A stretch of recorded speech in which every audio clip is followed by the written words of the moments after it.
Hello दोस्तों, क्या हालचाल आप सबके। एक और वीडियो में आप सबका स्वागत है मेरे चैनल पे। ये वीडियो वैसा नामजद का क्योंकि पाकिस्तानियों में खुशी की लहर बह रही है इस टाइम डॉक्टर जयशंकर सर के पाकिस्तान जाने की खुशी में।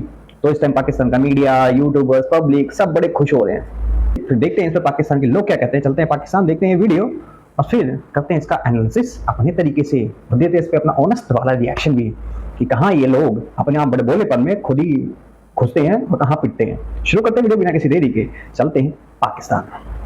हमारे पड़ोसियों के साथ अच्छे तल्लुकात होने चाहिए। हम तो ये चाहते हैं कि ट्रेड भी होनी चाहिए, लेकिन वो पॉजिटिव वे में होनी चाहिए। अगर फॉर एग्जांपल उनको अगर फ़ायदा हो रहा है तो पाकिस्तान को भी इस चीज़ का फ़ायदा होना चाहिए। ये नहीं होना चाहिए कि जस्ट बयानबाजी की हद तक नहीं होनी चाहिए, लेकिन इसके कोई ना कोई रिजल्ट भी निकलने चाहिए। ठीक है, हम कहते हैं कि चलो दोनों अक़वाम एक दूसरे के करीब आए, कोई अच्छा इनके खेलों को फ़रोग दिया जाए, ट्रेड को फ़रोग दिया जाए, बाकी भी अपॉर्चुनिटीज़ हैं, स्टडीज़ वगैरह के एक दूसरे के साथ टेक्नोलॉजीज़ की मतलब ट्रांसफ़र जो भी है सारा कुछ होना चाहिए। लेकिन सबसे फर्स्ट प्रायोरिटी जो है वो ये है कि हमारा पाकिस्तान प्रेफरेंस पाकिस्तान है कि हम ये चाहते हैं कि पाकिस्तान की इक्वालिटी के लेवल पे होने चाहिए। ठीक है, तो मीडिया को दो क्या पहले बताओ, प्रॉक्सीज सुअर भेजोगे यहाँ पे, वो दोगे बराबर बराबरी। तुम अपने आप को देखो और हमको देखो, बराबरी किस चीज में। नॉट इवन मैं इसकी नहीं बोल रहा, जीडीपी की नहीं बोल रहा मैं, थर्ड लास्ट 4 5 6 पे जिस मर्जी पे हो तुम, 140 से 50 पे हो, डजंट मैटर। मैटर ये करता तुम लोगों की मेंटालिटी, तुम लोगों की सोच जो तुम लोगों के दिमाग में भरा गया है। तो टेक्नोलॉजी ट्रांसफर जिंदगी में भी नहीं होना चाहिए। टेक्नोलॉजी यहाँ तक कि एयर ट्रांसफर तक नहीं होनी चाहिए यहाँ से वहां, क्योंकि जो तुम्हारी फिजा में इस टाइम घूम रही है हवा ना, वो एक नफरती हवा है, जिहादी हवा है, तुम्हारे बच्चे से लेकर बुढ़े तक में। बताओ कि इंडिया का नाम सुनते ही पहली चीज दिमाग में क्या आती है? दिल तो मेरा ये करता है, गुस्सा आता है, बॉम्ब लेके ना ब्लास्ट कर दूं, बस खत्म कर दे। मुझे इंडिया बहुत ही बुरा लगे, मुसलमानों पे जुल्म करते हैं और उनको मार देते हैं, इसलिए मैं कहता हूँ उनको बॉम्ब लेके ना मार दे, फाड़ दे इनको। इतना बोलना हूँ, जयशंकर सर वहां जा रहे हैं ना तो तुम्हें पेल के आएंगे। करे तुम्हारा मीडिया वाला कोई उल्टा सीधा क्वेश्चन, वैसा पेलेंगे ना, समझ में आ जाएगा, फिर छातियां पीटते फिरोगे। अभी तो जावेद अख्तर के एक बयान पे तुम लोग छातियां पीट रहे थे, अब तो जयशंकर सर जा रहे हैं, तुम सबके पापा। बराबरी नहीं हो सकती तुम लोगों की हमारी, हर चीज किसी भी चीज में भी देख लो। चाहे तुम्हारे लिए पहली बात तुम्हारे लिए तुम्हारा धर्म है, धरती नहीं है। तुम्हारी कंट्री तुम्हारे लिए नहीं है पहले, तुम्हारी मिट्टी तुम्हारे लिए पहले है, तुम्हारे लिए तुम्हारा पहला धर्म है। मिट्टी ही नहीं देगी, धरती ही नहीं देगी, तो धर्म कहां ले आओगे। धरती को प्यार करना सीखो, उसी तरीके से जैसे अपनी माँ बहन बेटी को। अच्छा सॉरी, तुम लोग तो उसमें तो बिल्कुल ही अलग ही वाला प्यार दिखाते हो। अभी गधे बकरे बकरियां छोड़ी नहीं, तुम उसमें भी घुस जाओगे, वैसे कब्र खोद के तुम चालू जाते हो। विदाउट किसी प्रेशर के, विदाउट किसी उसके अलावा होने चाहिए, तो कोई इशू नहीं है, होने चाहिए। तो हम इस चीज़ के हक में हैं। इंडिया और पाकिस्तान के दरमियान एक ही मसला है, वो है मसला कश्मीर। उसके अलावा इंडिया और पाकिस्तान के दरमियान कोई मसला नहीं है। हाँ, इंडिया ये ब्लेम जरूर करता है कि जब तक पाकिस्तान दहशतगर्दों को सपोर्ट करना नहीं छोड़ेगा, दोनों मुल्क के ताल्लुकात में बेहतरी नहीं आ सकती।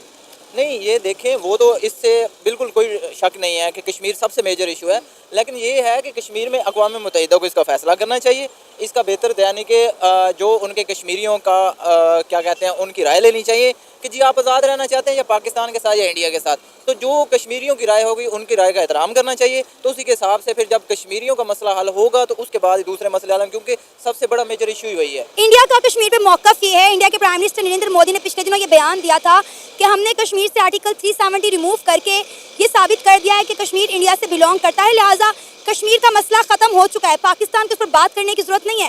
लेकिन इस वक्त मैं बात करना चाह रही हूँ दोनों मुल्कों के ताल्लुकात की। देखिए, कश्मीर का मसला 78 ईयर से चल रहा है जो अभी तक हल नहीं हुआ।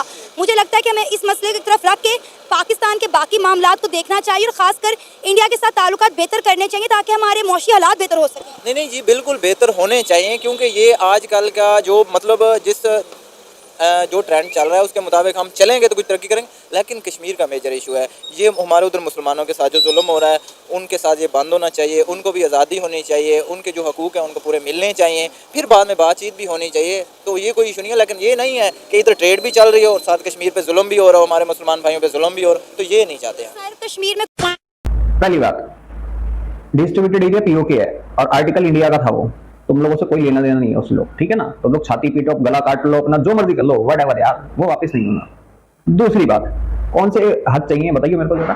पत्थर मारने के हैं, पत्थर मारने के, हिंदू पे कब्जा करेंगे, 47 में हम जाके इसको इस्लाम का गढ़ बनाएंगे, नहीं उसी गड्ढे में दफन हो जाए, उसी गड्ढे में तुम भी दफन होगे, ठीक है ना। और बेटा कश्मीर यूएन तुम लेके चलते हो ना, जो यूएन के चार्टर पढ़ लो जाके पहले। Distributed area is PoK Gilgit Baltistan, not in Jammu Kashmir. PoK है, जाके पढ़ो पहले ढंग से। नहीं पढ़ सकते तो चोंच अपनी बंद रखो। जिस पे 500 रियासतों ने साइन करे थे, उसी पे कश्मीर के राजा हरि सिंह ने उस पे ही साइन करे थे। तुम 4-3 जंगे लड़ चुके हो उसके लिए, सुअर की तरह पिट चुके हो। उसके बाद भी वही कश्मीर कश्मीर, वैसे खा गया तुम्हें कश्मीर। तो तुम्हारे लिए वो कश्मीर, वो कहते हैं ना कि कश्मीर के लिए वो है अभिशाप। अभिशाप है। इतने से टुकड़े से तुम लोगों का क्या बेड़ा गर्क हो चुका है। तो सोचो अगर पूरा मिल जाता तो तुम्हारे हद तक तो सवाया हो चुका होता। तो कश्मीर तुम्हारे लिए अभिशाप हैंगे। और भाई यहाँ पे पहले जाके खुद देखो कितने सिक्के आज कितने बचे, मुश्किल से 25,000 55,000। हिंदूज कितने बचे, 40 लाख। ये पिछले साल की रिपोर्ट बता रहा हूं मैं, इस साल की भी नहीं। मैं तुम्हारे यहाँ पे जो 140 सुअर पल रहे हैं ना, तुम्हारी स्क्वाड भी सपोर्ट करती है, तुम लोग सपोर्ट करते हो, जैसे हमारे जैसे ग्रुप्स को, लश्करे को, तुम्हारा वो हाफिज सईद साहब हो जाता है वो, और ओसामा बिन साहब, तुम्हारी लाइब्रेरी खोल दी जाती है। तो तुम लोगों की मेंटालिटी है, इसलिए हजरत लेते आ जाते हो। और इवन वो दिन दूर नहीं जो इंडिया में बैठ के भी ना बड़ा ये हमास हिजबुल्लाह करते हैं ना, अगर ये गलती से इंडिया से बाहर गए, इनके भी पासपोर्ट चेक होंगे ना, और जहां इनका नाम निकला खान अंसारी, बेटा साइड वाले लाइन में आ जाओ तुम। इनके साथ भी वही होगा जो तुम्हारे साथ हो रहा है। 9/11 याद है ना, 2 घंटे तक शाहरुख खान को बिठा के रखा था। इंडियन एम्बेसी को बीच में आना पड़ गया था। क्यों? वही नहीं आना चाहिए था भाई, सीधी बात है। वाई इनको सपोर्ट मिल जाती है इसलिए चौड़े होते हैं। और ट्रेड किस चीज की करोगे तुम? कौन सी बराबरी की सतह पे करोगे? तुम्हारी हमारी कोई बराबरी नहीं है, ना ही मेंटालिटी में, ना ही सोच, किसी सोच में, ना कि किसी चीज में और में। तुम लोग जिहादी बनाने में फोकस करते हो, हम इंजीनियर, आईटी, डॉक्टर्स बनाने में कोशिश करते हैं। ठीक है, अपने बच्चों को हम अच्छी शिक्षा देते हैं, ना कि तुम्हारी तरह जिहादी शिक्षा। कोई जुल्म नहीं हो रहा, कश्मीरी हमसे अच्छी ज़िंदगी गुजार रहे हैं। वहाँ पे आप देखें कि आर्टिकल 370 रिमूव होने के बाद बड़ी डेवलपमेंट हुई है। अगर हमारा मीडिया ये नहीं दिखाता तो ये फिर हमारी आवाम को गुमराह किया जा रहा है। आपको पता है कि अभी पाकिस्तान के जो हालात है, पाकिस्तान में 144 का नफाज किया गया है। पाकिस्तान में कभी इंटरनेट नहीं आता, कभी मोबाइल सर्विस मुअत्तल कर दी जाती हैं। लेकिन आप जम्मू कश्मीर में देखें 5G सर्विसेज आ रही हैं, अमेजोन की फ्लोटिंग सर्विसेज हैं, वहाँ पे IT हब्स बनाए जा रहे हैं, वहाँ के लोगों को, खासकर खवातीन को एम्पावर किया जा रहा है, मेगा जॉब फेयर करवाए जा रहे हैं, जो कि पंजाब में भी नहीं हो रहा। नहीं, इसमें तो कोई शक नहीं है कि इंडिया बिल्कुल इस टाइम फुल मतलब उसमें तरक्की के उसमें है। लेकिन मसला ये है कि पाकिस्तान का, और आप कह रही है ना कि इंडियन कश्मीरियों को सारी फैसिलिटीज़ हैं, कश्मीरियों को बाकी इंटरनेट वगैरह की फैसिलिटीज़ के अलावा उनके बुनियादी हकूक़ भी दिए जाएँ, उनको आज़ादी राय हक, मतलब उनको बोलने की आज़ादी होनी चाहिए, उनको कुछ भी करने की आज़ादी होनी चाहिए, उनको किसी कौम का पाबंद नहीं होना चाहिए। तो बाकी रही पाकिस्तान की बात, आप फैसिलिटीज़ की बात कर रही हैं, तो पाकिस्तान में इशू ये है कि पाकिस्तान में जमहूरियत नहीं है। ठीक है सर, आप ये देखें ना कि एक तरफ हमारे पाकिस्तान में SCO सबमिट होने जा रहा है बड़े अरसे के बाद। अब कौन सी हद की बात करते हो? पत्थर मारने की, जिहाद करने की? इनको ना किसी ने कैद नहीं रखा, इन्होंने इनको इनकी सोच ने कैद कर रखा है। जो लोग इसकी बात करते हैं ना, इनको इनकी सोच ने कैद कर रखा है। जिनके नाम के आगे डॉक्टर्स लगता है ना, PhD स्कॉलर्स हैंगे, उनकी सोच भी यही गंद है। तो ये अपनी इस हालत के जिम्मेदार खुद हैं, कोई तीसरा नहीं है। तुम लोग भी अपनी इस हालत के जिम्मेदार खुद हो, कोई तीसरा नहीं है। समझ गए? इनको हक चाहिए कौन से? पत्थर मारने के, गर्दन उड़ाने के, ये वाले हक चाहिए क्या? बनाना रिपब्लिक नहीं तुम्हारी तरह।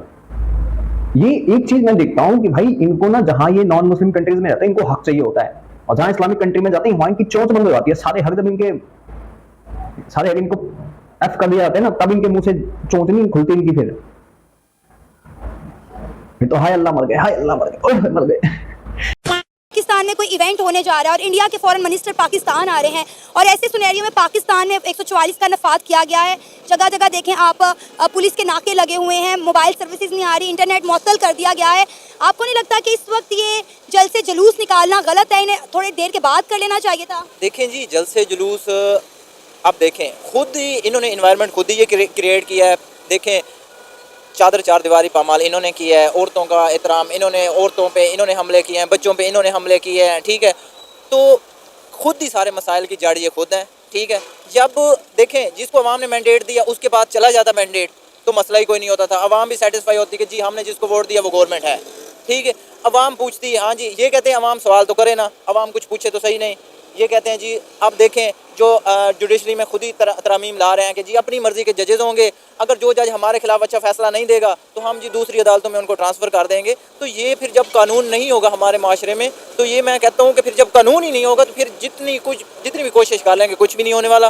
तो काइंडली पहले जमहूरियत को बहाल किया जाए, आवाम की राय का एहतराम किया जाए, फिर ही उसके बाद में सारे मसाइल हल होंगे, तो बाकी ट्रेड भी होगी इंशाल्लाह। पाकिस्तान तो क्या लगता है इंडिया के फॉरेन मिनिस्टर पाकिस्तान आ रहे हैं तो हमारे मुल्क में ये हालात देखे वो पूरी दुनिया को क्या पैगाम देंगे कि पाकिस्तान में कितना अफरा तफरी का माहौल है, वहाँ की आवाम जो है वो जेल में बंद है, वहाँ पे कैदियों जैसी ज़िंदगी गुजारी है, जो हालात हम जम्मू कश्मीर के बनाते हैं वो तो पाकिस्तान के हुए पड़े हैं। जी बिल्कुल, इसमें तो कोई शक नहीं है कि जम्मू कश्मीर से भी अबतर हालत पाकिस्तान में अब चल रही है, क्योंकि इधर भी किसी को बोलने चलने की आज़ादी नहीं है, कोई बात करने की आज़ादी नहीं है।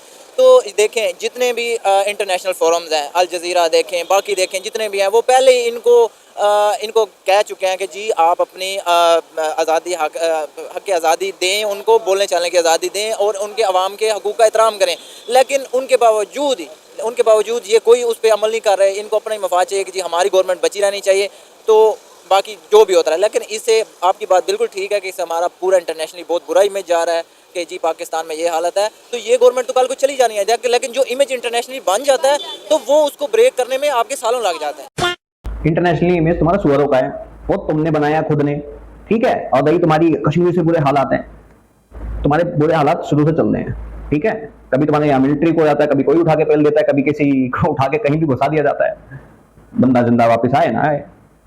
अब तो एक खबर और सुनने में आ रही है मेरे को कि इस साल के एंड में या स्टार्टिंग में बिलावल भुट्टो पाकिस्तान का प्राइम मिनिस्टर बनने जा रहा है। ये अंदर की पता नहीं, मेरे को ये कहीं सुना था मैंने, याद नहीं आ रहा मुझे, अंदर की खबर है ये नॉन एग्रीमेंट चीजें हुई हैं, नॉन एग्रीमेंट। इनकी आवाजें देखो, इनकी कहाँ निकलती है नॉन मुस्लिम कंट्रीज में। सऊदी ने बैन करी हर चीज, माइक बैन कर दिया, रोड पे तुम नमाज नहीं पढ़ सकते, ये नहीं कर सकते। वहां पे इनकी चूं नहीं निकलेगी भाई साहब, पता सीधा सर हाथ पैर निकल जाने हैं। इंडिया में बैठ के कुत्ते की तरह भौंकते हैं, वहां पे बैठ के कुत्ते की तरह भौंकते हैं। अब जर्मनी, यूरोपियन यूनियन ने, यूके ने, सबने अब ये क्या कर दिया कि तुम अगर फलस्तीन के सपोर्ट में तुमने एक कुछ भी बोला तो सीधा तुम वहां के नेशनलिस्ट हो, भी नेशनल हो वहां के, तुम्हारे पास नेशनलिटी है, तुम्हारी नेशनलिटी कैंसिल, लात मार के भगाए जाओगे। अब ये बताओ कि जयशंकर सर जाके और वहां पे क्या तुम्हारी इमेज दिखाएंगे? उनको कोई फर्क नहीं पड़ता तुम्हारी इमेज से।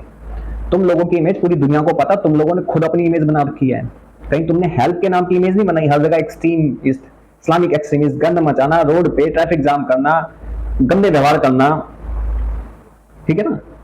तुम्हारी इमेज ये है, 140 यूएन डेजिग्नेटेड सूअर पालना, और इतना केपीके की पुलिस, केपीके की पुलिस या फिर पता नहीं वहां की ग्वादर की पुलिस, उनका एक स्टेटमेंट था कि हम जिनको पकड़ते हैं सूअरों को और आर्मी उठा के ले जाती है वापसी, इनको कहते हैं हमारे आदमी है।